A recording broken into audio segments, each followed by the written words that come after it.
Welcome to our deep dive. We've got quite a collection of sources here today. We do, all centered around one particular story. Right, from the Dhammapada commentary. And this deep dive is for you, really getting into the background of, well, a very famous verse attributed to the Buddha. Attahiyatano natto. Exactly. Often translated as, self is one's refuge.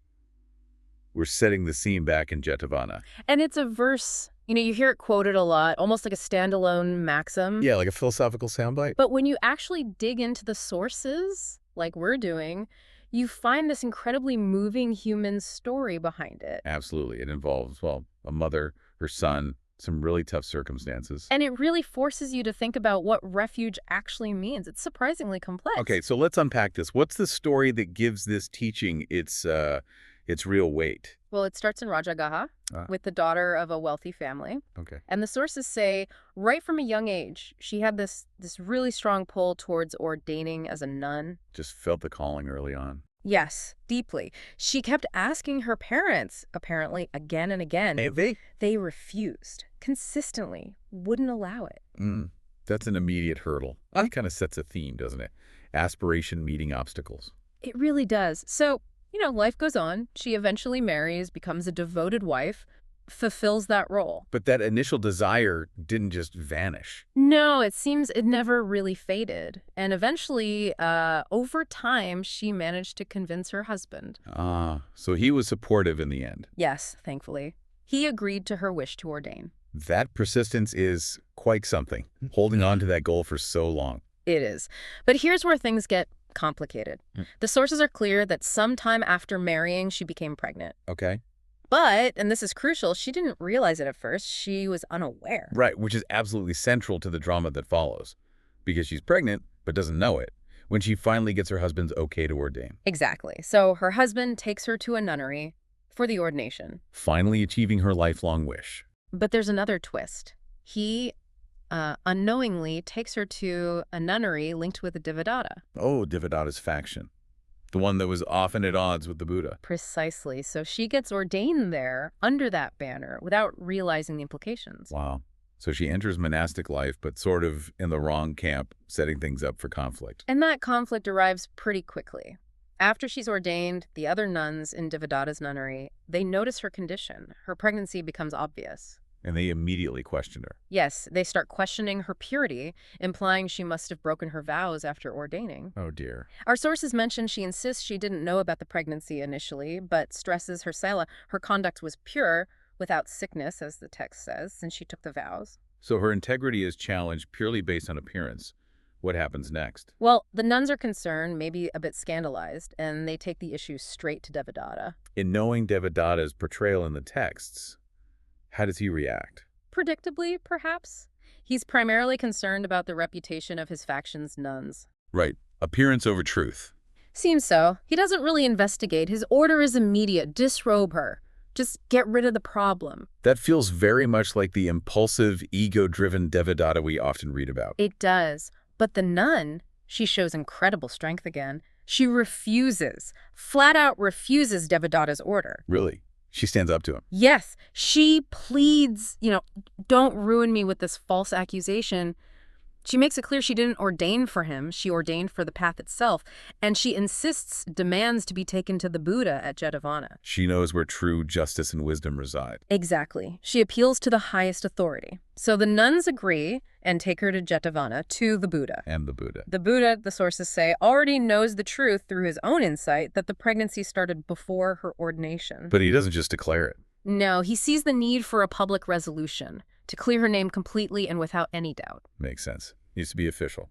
So who does he bring in? He convenes quite the assembly. King Pasenadi of Kosala is there, a major supporter. Also, Maha-Anathapithaka and Kula-Anathapithaka, the wealthy lay patrons, and Visakha, the very prominent laywoman. Wow, the big names. And other noble families, too.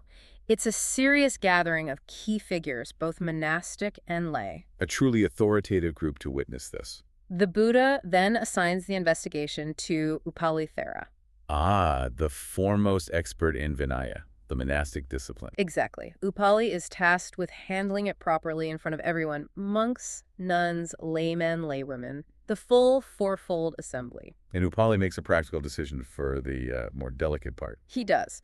For the physical examination needed to establish the timing, he delegates that to Visakha. The respected laywoman. That seems wise, ensuring dignity. Very much so. Visakha sets up a screen for privacy. She conducts a careful examination, checking physical signs, calculating the months and days meticulously. No room for error. She needs to be certain, and her findings are conclusive. What does she report back? She reports clearly to Upali-thera. The pregnancy began while the nun was still a laywoman, before her ordination. The proof they needed. Absolutely. With that concrete evidence presented before this significant assembly, Upali-thera formally and publicly declares the nun completely pure. Her name is cleared. A huge relief.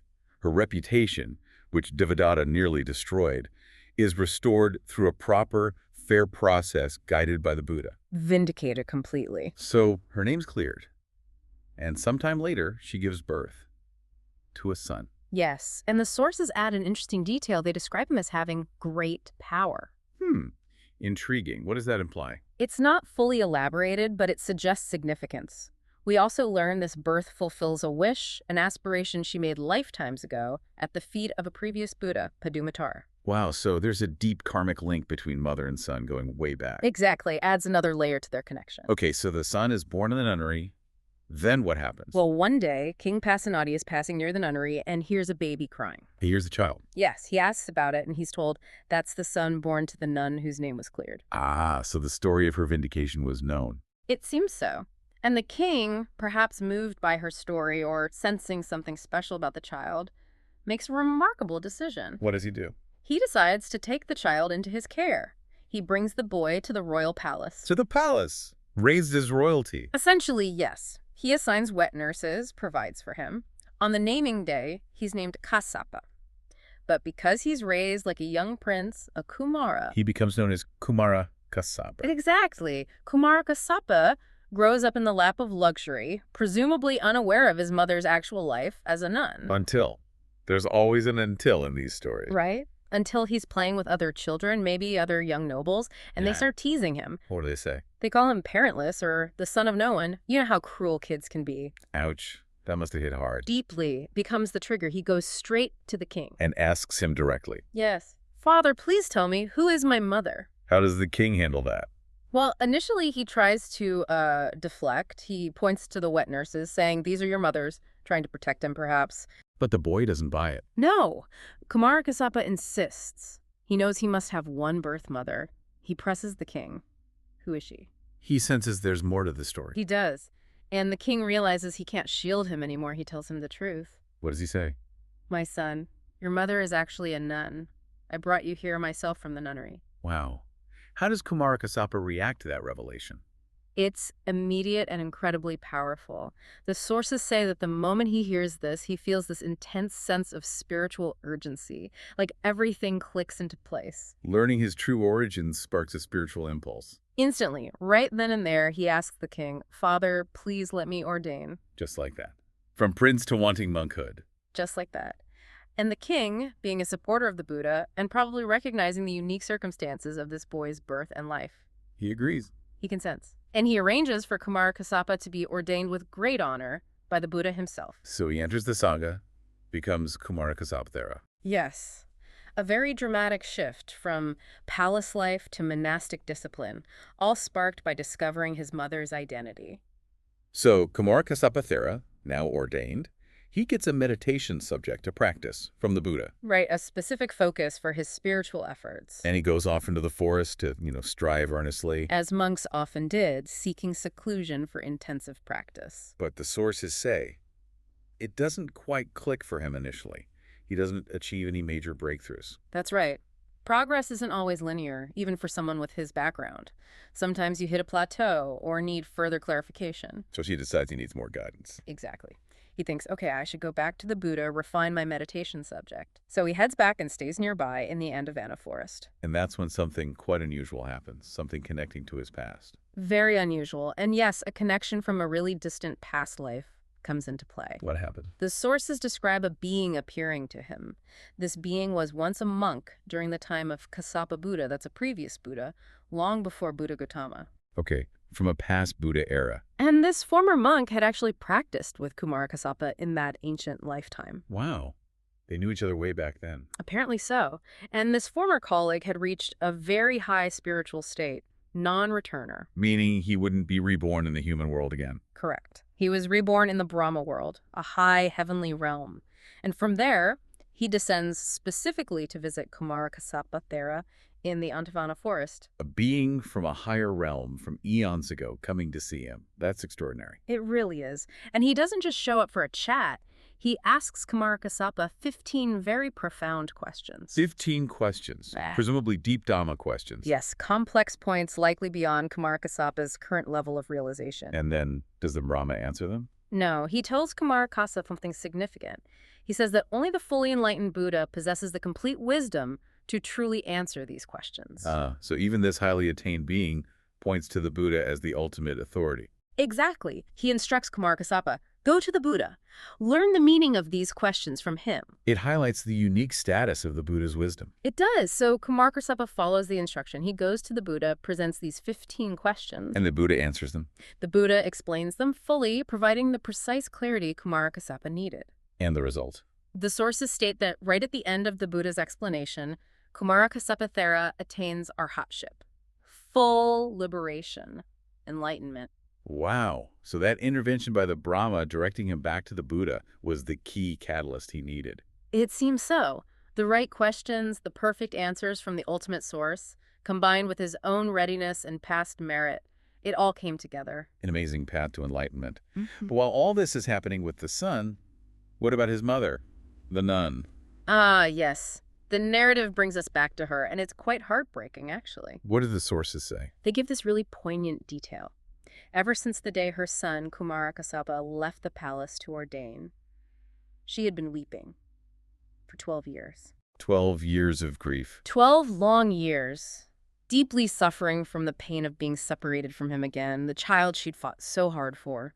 That's intense. Yeah. Even as a nun, that bond was so strong. Incredibly strong. The texts say she walked for alms every single day with her face constantly wet with tears, just consumed by this attachment and sorrow. It shows how powerful that human connection is, even on the spiritual path. Absolutely. Then one day, she's doing her alms round, walking in the street, and she sees him, Kumārakassapatthera. She sees her son after 12 years. Yes.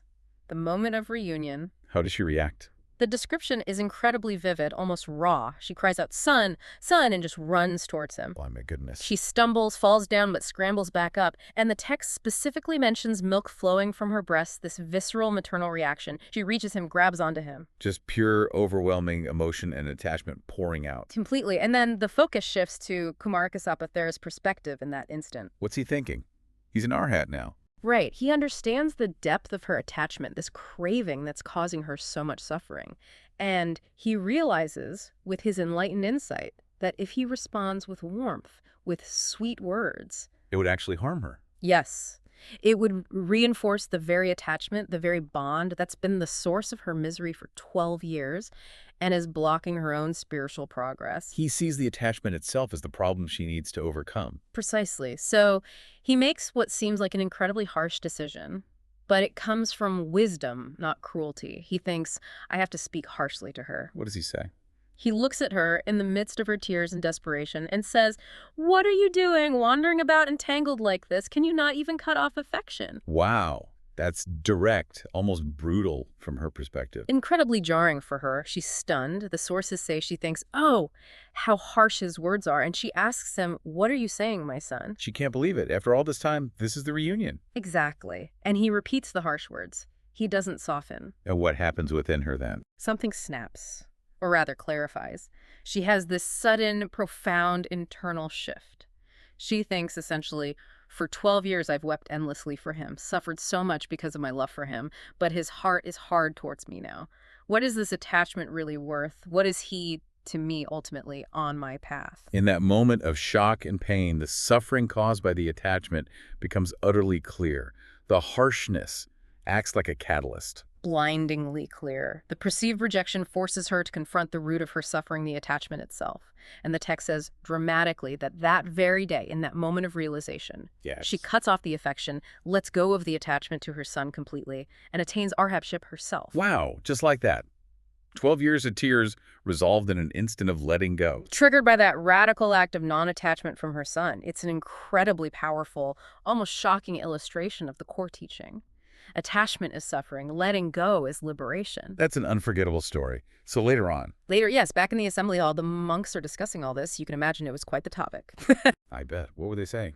They were talking about how Devadatta had tried to ruin both Kumārakassapa and his mother, the Theri, but how the Buddha had been their refuge, their protector. Acknowledging the Buddha's role in saving them from that initial crisis. Exactly. Then the Buddha arrives, asks what they're discussing. They tell him the story. And the Buddha uses this moment to teach. He does. He expands the time frame. He says, monks, it's not just now, in this life, that I've been a condition and a refuge for them. I was their refuge long before. Ah, connecting it to the past again. Yes. He then recounts the Nigroda Jataka story in detail. The story about the deer. That's the one. 2 herds of deer, one led by the noble Nigroda deer king, the other by the Saka deer king. They had this deal with the human king, draw lots each day. One deer sacrifices itself instead of random hunting. Right, I remember the outline. One day, the lot falls to a pregnant mother deer in the Saka herd. She pleads with the Saka deer king to spare her and her unborn fawn, but he refuses. So she's doomed. She thinks so. But then she goes to the other leader, the Nigroda deer king. And he... Out of pure compassion, he offers to take her place. He goes to be sacrificed himself. An incredible act of selflessness. So incredible that when the human king sees this noble deer king willing to die for another, he's deeply moved. He grants immunity not just to Nigroda, but to all the deer. Powerful story of compassion and leadership saving everyone. Exactly. And then the Buddha connects the dots for the monks. Okay, who was who? The selfish Saka deer king from the Jataka. That was Devadatta in this life. Figures. The Saka deer's herd was Devadatta's assembly, the pregnant mother deer whose turn it was. That was the Theri, Kumarakassapa's mother. Precisely. And the fawn she was carrying was Kumārakassapa. And the Nigroda deer king, the compassionate one who saved them. That was the Buddha himself in that past life. So he's showing a long history of protecting them from Devadatta's influence, lifetime after lifetime. Yes, establishing that deep connection and his role as a refuge across time. And then bringing that past context together with the present story, especially how the mother found her own liberation by cutting her attachment. That's when he delivers the verse and explains its profound meaning. Atahi atanonato. Kohi nato parosya, atanahi sudantina, nata labati dulaba. Which means? Indeed, self is the refuge of self. For who else could be one's refuge? By a self well-tamed, one obtains a refuge difficult to obtain. And the commentary clarifies refuge here, nato. Yes, it clarifies that in this context it means support, foundation, or establishment, patitha. Okay, so the Buddha's explanation is? He explains that because you yourself are the one who performs good deeds, who cultivates the path, who reaches higher states, and ultimately who realizes liberation, especially arahantship, that refuge difficult to obtain. You do it by yourself, established in yourself. Exactly. It's accomplished through your own effort, your own practice. Therefore, yourself is your ultimate support, your ultimate patitha. Who else could truly establish that inner refuge for you? It emphasizes personal responsibility and effort for liberation. External help points the way, but the walking is done internally. Precisely. While teachers and teachings are vital conditions, the actual inner transformation, the attainment, happens within the individual. And the verse links this to a self well-tamed. Right, which the sources explicitly connect to being free from craving, free from addiction or attachment, having gone out of attachment. Just like the mother did in that crucial moment. Yeah. Her story becomes the perfect illustration of taming the self by cutting attachment. Her liberation was the taming of that deep-seated attachment. Her story embodies the verse. And the impact of this teaching, illuminated by the story. The sources say that at the end of this discourse, many in the assembly had their own insights, attaining stages of enlightenment like stream entry. The power of a teaching grounded in such a compelling human drama. Absolutely, it brings it all to life. So when we pull back from this deep dive, what's the core takeaway? This remarkable journey of the mother and son seems to hammer home that ultimate spiritual safety, that final refuge, isn't really about relying on external figures. Even someone as beloved as a child or as powerful as the Buddha in a past life acting as protector. But it comes from within, from doing that hard work of taming your own mind, cutting through your own attachments. Exactly. It highlights that while external conditions like the Buddha's guidance are incredibly precious and often necessary. Indispensable, yes. Right. But the actual attainment of that ultimate refuge, arahantship, is an inside job. It's about self-mastery. You know, there's a fascinating tension here, or maybe a paradox. The Buddha is shown as a refuge, a protector across lifetimes. He sets up the situation for the mother's vindication. He answers the son's crucial questions. He's definitely a necessary condition. Yet, the final teaching derived from it all points squarely back to the self as the ultimate refuge, achieved through internal taming. It's almost like external refuge guides you towards the capacity to become your own refuge. That's a great way to put it. A spectrum, maybe. External support leading to internal strength and self-reliance. Which really leaves us with something important to think about, doesn't it? If that deepest refuge, the truly secure place, is ultimately found within through self-taming, how do we balance that? Balance it with what? With our natural and often necessary reliance on others, on teachers, sangha, friends, family, even societal structures, for support, for guidance, for well-being. Ah, right. How do we wisely use and appreciate the external supports without losing sight of the fact that the ultimate work, the ultimate freedom, depends on cultivating our own internal strength? Yeah. How do we lean on others when needed, seek guidance, build community, while still developing that fundamental self-reliance that these texts point to as the key to the difficult-to-obtain refuge? It's the perennial balancing act, isn't it? Definitely something worth pondering.